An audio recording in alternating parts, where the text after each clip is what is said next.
Hi hello ನಮಸ್ತೆ, ನಾನು ರಾಜು ಅಷ್ಟೇ. ನೀವು ನೋಡ್ತಿದ್ದೀರಾ centre point Kannada YouTube channel.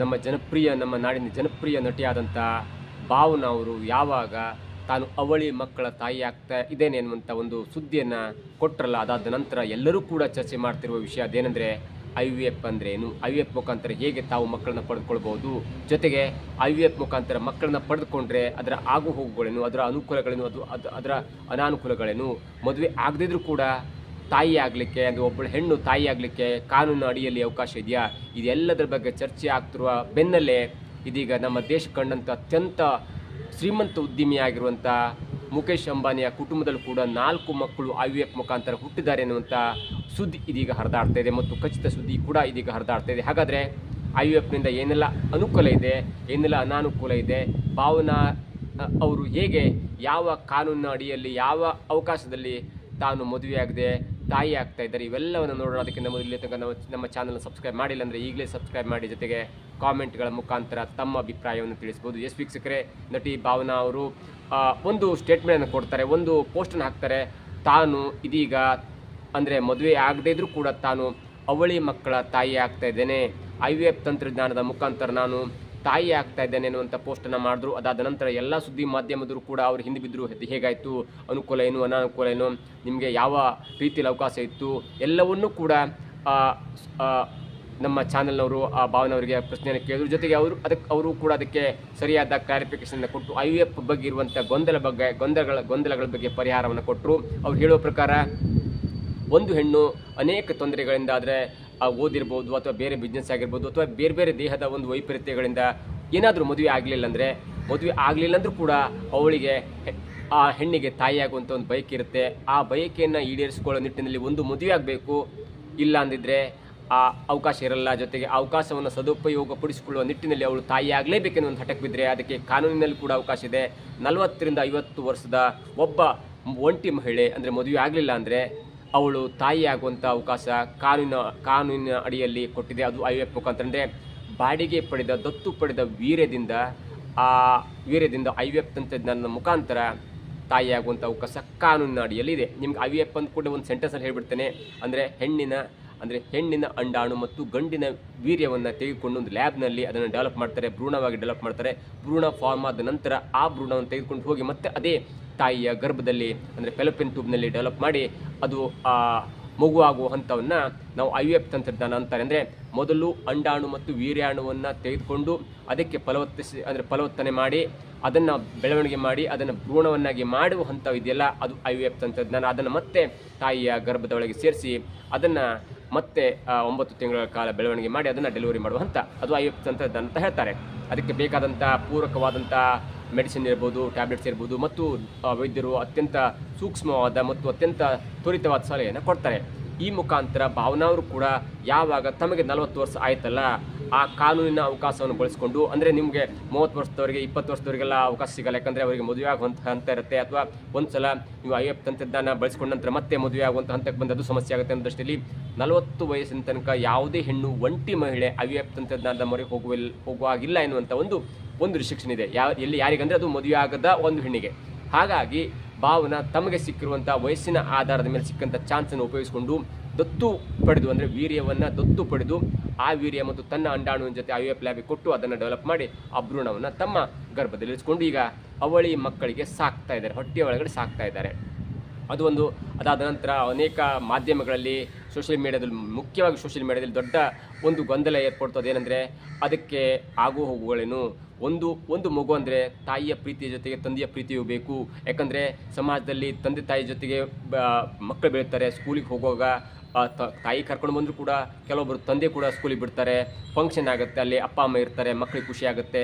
ಹೀಗೆ ಅನೇಕ ರೀತಿಯ ಬಂಧನಗಳು ಅಥವಾ ಒಂದು ಬೆಳವಣಿಗೆ ಮಕ್ಕಳ ಜೊತೆ ಆಗುತ್ತೆ. ಹಾಗಾಗಿ ಒಂದು ವೇಳೆ ಅವಳಿ ಮಕ್ಕಳಿಗೆ, ಅಂದರೆ ಒಂದು IVF ಮುಖಾಂತರ ಮದುವೆ ಆಗದೆ ಅವಳಿ ಮಕ್ಕಳನ್ನು ಪಡೆದುಕೊಂಡ ಮಕ್ಕಳಿಗೆ, ಆ ಮಗುವಿಗೆ ತಂದೆಯ ಬಗ್ಗೆ ಒಂದು ಕಲ್ಪನೆ ಮೂಡುತ್ತೆ. ತನ್ನ ತಂದೆ ಯಾರು, ತನ್ನ ತಂದೆ ಇದ್ದರೆ ತನಗೂ ಖುಷಿ ಆಗ್ತಿತ್ತು.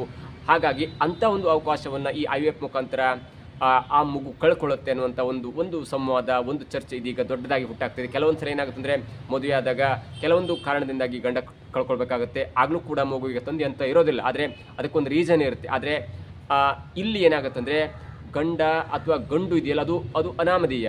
ಅದು ಯಾರೋ ಒಬ್ಬರು ದತ್ತು ಕೊಟ್ಟಿರ್ತಾರೆ ವೀರ್ಯವನ್ನು, ಆ ವೀರ್ಯವನ್ನು ಪಡೆದು ಆ ಹೆಣ್ಣು ತಾಯಿಯಾಗುವಂಥ ಒಂದು ಅವಕಾಶ ಇದೆ.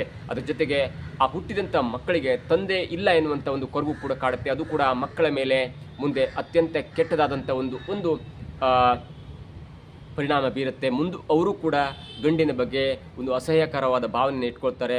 ಮುಂದೆ ಹುಟ್ಟುವಂಥ ಮಕ್ಕಳು ಕೂಡ ಗಂಡು ಹೆಣ್ಣಿನ ಬಗ್ಗೆ ತಾರತಮ್ಯ ಮಾಡ್ತಾರೆ. ನಮ್ಮ ತಾಯಿಗೂ ಕೂಡ ಏನೋ ಸಮಸ್ಯೆ ಆಗಿರ್ಬೋದು, ಯಾವುದೋ ಒಂದು ಗಂಡಿನ ಮೋಸ ಆಗಿರ್ಬೋದು, ಹಾಗಾಗಿ ನಮಗೂ ಕೂಡ ಅಂಥದ್ದು ಬೇಡ ಅನ್ನೋ ದೃಷ್ಟಿಯಲ್ಲಿ ಆ ಮಕ್ಕಳ ದೃಷ್ಟಿಯಲ್ಲಿ ಒಂದು ಗಂಡಿನ ಬಗ್ಗೆ, ಗಂಡಿನ ಸಂತಾನದ ಬಗ್ಗೆ ಒಂದು ಕೆಟ್ಟ ರೀತಿಯ ಒಂದು ಭಾವನೆ ಮೂಡುತ್ತೆ ಅನ್ನೋ ದೃಷ್ಟಿಯಲ್ಲಿ ಇದೀಗ ದೊಡ್ಡ ಚರ್ಚೆ ಕೂಡ ಆಗ್ತದೆ. ಆ ಚರ್ಚೆ ಎಲ್ಲಿಗೆ ಹೋಗಿ ನಿಲ್ಲುತ್ತೆ ಅನ್ನೋದು ಕೂಡ ನಾವು ಕಾದು ನೋಡಬೇಕಾಗಿದೆ. ಜೊತೆಗೆ ನಾವು ಅಂದ್ಕೊಂಡಿದ್ವಿ IVF ಮುಖಾಂತರ ಭಾವನ ಅವರು ಅವಳಿ ಮಕ್ಕಳ ತಾಯಿ ಆಗ್ತಾ ಇದ್ದಾರೆ ಅನ್ನೋ ದೃಷ್ಟಿಯಲ್ಲಿ ಇದೀಗ ಚರ್ಚೆ ಆಗ್ತಾ ಇದೆ ಅನ್ನೋದು ಈಗಿನ ಒಂದು ಟ್ರೆಂಡ್ ಆಗಿದೆ. ಆದರೆ ಇದಕ್ಕೂ ಮೊದಲು IVF ತಂತ್ರಜ್ಞಾನ ಅತ್ಯಂತ ದೊಡ್ಡ ಮಟ್ಟದಲ್ಲಿ ಇಲ್ಲದ ಹೊತ್ತಿನಲ್ಲೂ ಕೂಡ ನಮ್ಮ ರಾಷ್ಟ್ರ ಕಂಡಂಥ, ನಮ್ಮ ರಾಷ್ಟ್ರದ ಅತ್ಯಂತ ಅಥವಾ ಏಷ್ಯಾ ಖಂಡದ ಅತ್ಯಂತ ಶ್ರೀಮಂತ ವ್ಯಕ್ತಿಯಾಗಿರುವಂಥ ಅಂಬಾನಿ ಕುಟುಂಬದಲ್ಲೂ ಕೂಡ 4 ಮಕ್ಕಳು IVF ತಂತ್ರಜ್ಞಾನದ ಮುಖಾಂತರ ಜನ್ಮ ಪಡೆದಿದ್ದಾರೆ ಅನ್ನೋದು ಇದೀಗ ಮಾಹಿತಿ ಹೊರಗೆ ಬರ್ತಿದೆ. ಅದರಲ್ಲೂ ಮುಖ್ಯವಾಗಿ ಮುಖೇಶ್ ಅಂಬಾನಿ ಮತ್ತು ನೀತಾ ಅಂಬಾನಿಯವರ 2ನೇ ಡೆಲಿವರಿ ಆಗುತ್ತಲ್ಲ, ಅಂದರೆ ಮೊದಲು ಅನಂತ್ ಅಂಬಾನಿ ಅನ್ನುವಂಥ ಹುಡುಗ ಹುಡ್ತಾನೆ, ಅದು ನ್ಯಾಚುರಲ್ ಆಗಿ ಹುಡ್ತಾರೆ. ಅದಾದ ನಂತರ ಮುಖೇಶ್ ಮತ್ತು ನೀತಾ ಅಂಬಾನಿ ಅವರಿಗೆ 2ನೇ ಮಗು ಬೇಕಂದಾಗ ಅವರಿಗೆ ಒಂದು ಸಮಸ್ಯೆ ಆಗುತ್ತೆ. ಅಲ್ಲಿ ಗಂಡು ಹೆಣ್ಣಿನ ಮಧ್ಯೆ ಒಂದು ಸಮಸ್ಯೆ ಆಗುತ್ತೆ. ಸಮಸ್ಯೆ ಅಂದರೆ ಅವರಿಗೆ ನ್ಯಾಚುರಲ್ ಆಗಿ ಸ್ಪರ್ಮ್ ಕೌಂಟ್ ಆಗಿರ್ಬೋದು ಅಥವಾ ಅಂಡಾಣುವಿನ ಸಮಸ್ಯೆ ಇದ್ದಾಗ ಅವ್ರಿಗೆ ಸ್ವಲ್ಪ ಗೊತ್ತಾಗುತ್ತೆ ಮತ್ತೆ 2ನೇ ಮಗು ನಮ್ಗೆ ಹುಟ್ಟೋದು ಕಷ್ಟ ಆಗುತ್ತೆ ಅಂತ. ಆವಾಗ ವೈದ್ಯರ ಮೊರೆ ಹೋದಾಗ ವೈದ್ಯರು ಹೇಳ್ತಾರೆ IVF ತಂತ್ರಜ್ಞಾನ ಇದೆ, ನೀವು ಮುಖೇಶ್ ಅಂಬಾನಿ ಅವರ ವೀರ್ಯ ಮತ್ತು ನೀತಾ ಅಂಬಾನಿ ಅವರ ಅಂಡಾಣುವನ್ನು ತೆಗೆದುಕೊಂಡು ಲ್ಯಾಬ್ನಲ್ಲಿ ಡೆವಲಪ್ ಮಾಡಿ ಅದನ್ನು ಭ್ರೂಣವಾಗಿ ಮಾಡಿ ಅದು ಮತ್ತೆ ಅದೇ ತಾಯಿ ಅಂದರೆ ನೀತಾ ಅಂಬಾನಿ ಅವರ ಗರ್ಭದಲ್ಲಿ ಇರಿಸಿ ಅದನ್ನು ಡೆವಲಪ್ ಮಾಡ್ತಾರೆ. ಹಾಗಾಗಿ ಅವರಿಗೂ ಕೂಡ 2 ಮಕ್ಕಳು ಹುಡ್ತಾರೆ. ಇಶಾ ಅಂಬಾನಿ ಮತ್ತು ಆಕಾಶ್ ಅಂಬಾನಿ ಎನ್ನುವಂಥ ಒಂದು ಅವಳಿ ಮಕ್ಕಳು ಹುಡ್ತಾರೆ. ಅವರು ಹುಟ್ಟಿದ್ದು ಕೂಡ IVF ತಂತ್ರಜ್ಞಾನ ಮುಖಾಂತರ ಎನ್ನುವ ವಿಷಯವನ್ನು ಸ್ವತಃ ನೀತಾ ಅಂಬಾನಿ ಅವರು ಅನೇಕ ಕಾರ್ಯಕ್ರಮಗಳು ಹೇಳಿದ್ದಾರೆ. ಹಾಗಾಗಿ ಅತ್ಯಂತ ಹಳೆಯ ಕಾಲದಲ್ಲಿ ಅಂದರೆ ಸರಿಸುಮಾರು 47 ವರ್ಷ ಆಗಿರುತ್ತೆ ನೀತಾ ಅಂಬಾನಿ ಅವರಿಗೆ. ಆ ಅವಕಾಶವನ್ನು ಬಳಸಿಕೊಂಡು ನೀತಾ ಅಂಬಾನಿಯವರು ಮುಖೇಶ್ ಅಂಬಾನಿಯವರ ವೀರ್ಯಾಣವನ್ನು ಲ್ಯಾಬಿಗೆ ಕೊಟ್ಟು ಮಕ್ಕಳನ್ನು ಪಡ್ಕೊಳ್ತಾರೆ. ಆದರೆ ಇಲ್ಲಿ ಒಂದು ಗಮನಿಸಬೇಕಾದಂದರೆ ನೀತಾ ಅಂಬಾನಿ ಮತ್ತು ಮುಖೇಶ್ ಅಂಬಾನಿ ಅವರ ಇಬ್ಬರ ಒಂದು ಅಂಡಾಣು ವೀರ್ಯಾಣವನ್ನೇ ಲ್ಯಾಬಲ್ಲಿ IVF ಲ್ಯಾಬಲ್ಲಿ ಡೆವಲಪ್ ಮಾಡಿರ್ತಾರೆ. ಹಾಗಾಗಿ ಅದು ದೊಡ್ಡ ವಿಷಯ ಆಗಿರೋದಿಲ್ಲ, ಅದಕ್ಕೆ ಸಮಸ್ಯೆ ಆಗುವುದಿಲ್ಲ ಮತ್ತು ಅದಕ್ಕೆ ಇರಬೇಕಾದಂಥ ಕಾನೂನು, ಸೂಕ್ತವಾದ ಕಾನೂನು ಕೂಡ ಅಲ್ಲಿರುತ್ತೆ. ಅವ್ರಿಗೆ ಯಾವುದೇ ಕಾನೂನು ಅಡ್ಡ ಬರೋದಿಲ್ಲ. ಜೊತೆಗೆ ಅವಳ ಪುತ್ರಿ ನಿಶಾ ಅಂಬಾನಿ ಕೂಡ ಈಗ ಸದ್ಯ ಮದುವೆಯಾಗಿ ಅವರ 33ನೇ ವಯಸ್ಸಲ್ಲಿ ಮದುವೆಯಾಗಿ ಅವರು ಕೂಡ ಮಕ್ಕಳ ಸಮಸ್ಯೆಯನ್ನು ಎದುರಿಸ್ತಿರುವಾಗ ಅವರಿಗೂ ಕೂಡ ವೈದ್ಯರು ಸಲಹೆ ಕೊಟ್ಟದ್ದು ನೀವು ಕೂಡ IVF ಮುಖಾಂತರ ಮಕ್ಕಳನ್ನು ಪಡಿಬೋದೆಂದು ಸಲಹೆಯನ್ನು ಕೊಟ್ಟಾಗ ಮತ್ತೆ ಇಶಾ ಅಂಬಾನಿಯವರ ಅಂಡಾಣು ಮತ್ತು ಅವರ ಪತಿಯ ವೀರ್ಯಾಣವನ್ನು ತೆಗೆದುಕೊಂಡು IVF ಲ್ಯಾಬಲ್ಲಿ ಡೆವಲಪ್ ಮಾಡಿ ಮತ್ತೆ ಭ್ರೂಣವನ್ನು ಇಶಾ ಅಂಬಾನಿಯ ಗರ್ಭದಲ್ಲಿ ಸೇರಿಸಿ ಅವರಿಗೂ ಕೂಡ ಅವಳಿ ಮಕ್ಕಳಾಗುತ್ತೆ. ಅದು ದಿಯಾ ಮತ್ತು ಕೃಷ್ಣ ಎನ್ನುವಂಥ ಅವಳಿ ಮಕ್ಕಳು ಹುಡ್ತಾರೆ. ಹಾಗಾಗಿ IVFನಲ್ಲಿ 4 ಮಕ್ಕಳ ಜನನವಾಗುತ್ತೆ ಅಂಬಾನಿ ಕುಟುಂಬದಲ್ಲಿ. ಸ್ವತಃ ಮುಖೇಶ್ ಅಂಬಾನಿ ಮತ್ತು ನೀತಾ ಅಂಬಾನಿ ಅವರಿಗೆ 2 ಮಕ್ಕಳು, ಅದು ಇಶಾ ಅಂಬಾನಿ ಮತ್ತು ಆಕಾಶ್ ಅಂಬಾನಿ ಅನ್ನುವಂಥ ಅವಳಿ ಮಕ್ಕಳು ಹುಡ್ತಾರೆ. ಅದಾದ ನಂತರ IVF ತಂತ್ರಜ್ಞಾನ ಮುಖಾಂತರ ಹುಟ್ಟಿದಂಥ ಇಶಾಗೂ ಕೂಡ ಮದುವೆಯಾದ ನಂತರ ಮಕ್ಕಳ ಸಮಸ್ಯೆ ಆದಾಗ ಅವರು ಕೂಡ IVF ತಂತ್ರಜ್ಞಾನ ಮೊರೆ ಹೋಗ್ತಾರೆ. ಅವರಿಗೂ ಕೂಡ ದಿಯಾ ಮತ್ತು ಕೃಷ್ಣ ಎನ್ನುವಂಥ 2 ಅವಳಿ ಮಕ್ಕಳು ಹುಡ್ತಾರೆ. ಹಾಗಾಗಿ ಆದರೆ ಅವ್ರಿಗೆ ಸಮಸ್ಯೆ ಆಗುವುದಿಲ್ಲ. ಅದೇನೆಂದರೆ ಅವರು ದಂಪತಿಯ ಮುಖಾಂತರ ದಂಪತಿಯ ವೀರ್ಯವನ್ನೇ IVF ಲ್ಯಾಬ್ನಲ್ಲಿ ಇಟ್ಟುಕೊಂಡು ಡೆವಲಪ್ ಮಾಡಿ ಭ್ರೂಣವನ್ನು ಡೆವಲಪ್ ಮಾಡಿ ಮತ್ತು ಅವರು IVF ಮುಖಾಂತರ ಅವಳಿ ಮಕ್ಕಳನ್ನು ಪಡೆದಿರ್ತಾರೆ. ಹಾಗಾಗಿ ಅದು ಯಾವುದೇ ಒಂದು ಕಾನೂನಿನ ತೊಡಕು ಬರೋದಿಲ್ಲ. ಆದರೆ ಇಲ್ಲಿ ಬಂದಂಥ ವಿಷಯ ಅಂದರೆ ಮದುವೆಯಾಗದೆ ಯಾವ ಕಾನೂನಿನ ಅಡಿಯಲ್ಲಿ ಭಾವನವರು ಮಕ್ಕಳನ್ನು ಪಡೆದುಕೊಂಡ್ರು ಎನ್ನುವಂಥ ಒಂದು ವಿಷಯ ಚರ್ಚೆ ಆಗ್ತಿದೆ. ಅದಕ್ಕೂ ಕಾನೂನು ಅವಕಾಶ ಇತ್ತು. 40 ವರ್ಷ ಆದ ನಂತರ ದತ್ತು ವೀರ್ಯವನ್ನು ಪಡೆದುಕೊಂಡು ಅವರು ಮಕ್ಕಳನ್ನು ಪಡೆಯುವಂಥ ಅವಕಾಶ ಇದೆ. ಹಾಗಾಗಿ ಅವರಿಗೆ ಯಾವುದೇ ಸದ್ಯಕ್ಕೆ ಸಮಸ್ಯೆ ಇಲ್ಲ. ಎಲ್ಲ ಸ್ಪಷ್ಟನೆಯನ್ನು ಕೂಡ ಭಾವನವರು ಕೊಟ್ಟಿದ್ದಾರೆ.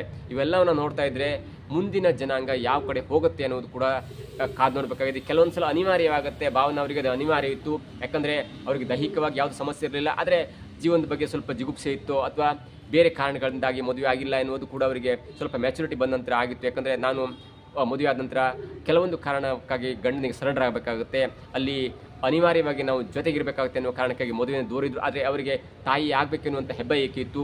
ಆ ಹೆಬ್ಬಯಕೆಗೆ ಕಾನೂನಿನಲ್ಲೂ ಕೂಡ ಅವಕಾಶ ಇದ್ದ ಕಾರಣ ಅದನ್ನು ಉಪಯೋಗಿಸಿಕೊಂಡು ಈಗ ತಾಯ್ತನವನ್ನು ಅನುಭವಿಸ್ತಾ ಇದ್ದಾರೆ.